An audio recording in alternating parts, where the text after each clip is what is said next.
পিলখানা থেকে শাপলা, শাপলা থেকে জুলাই। এ এক রক্তাক্ত রূপরেখা, যেখানে জনগণের কণ্ঠরোধে জন্ম নেয় এক ভয়ঙ্কর সন্ত্রাসী মতবাদ।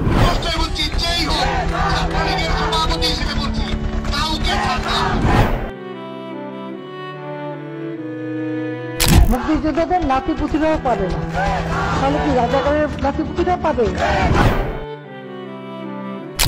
আন্দোলন আসবে, আন্দোলন যাবে, বাংলাদেশ ছাত্ররা কিন্তু থাকবে এবং সবকিছু হিসাব সময় মতো বাংলাদেশ ছাত্ররা করবে।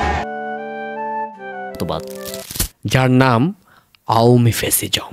গোটা জাতির উপরে চেপে বসেছিল এই সাইকোপ্যাথিক ফেসিস্ট শাসন, যাদের নেশা ছিল রক্তপাত আর পেশা ছিল খুন, গুম, হত্যা আর রাহাজানি। শুধুমাত্র ক্ষমতার মসনদকে টিকিয়ে রাখতে তারা রাতের আধারে রচনা করেছিল ইতিহাসের সবচেয়ে নিকৃষ্ট একটি গণহত্যা। পিলখানায় যে আগুন জ্বলেছিল তা নিভে যায়নি, তা ছড়িয়ে পড়েছিল শাপলার ময়দানে, ছড়িয়ে পড়েছিল জুলাইয়ের রক্তাক্ত ইতিহাসে।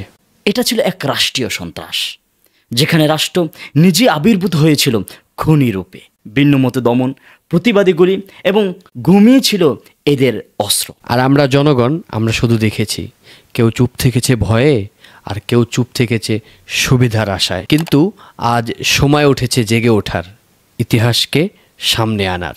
যারা পিলখানা ভুলে যেতে চায়, যারা শাপলার বদ্ধভূমি আড়াল করতে চায়, এদেরকে স্মরণ করিয়ে দিতে হবে রক্তের ইতিহাস মুছে ফেলা যায় না।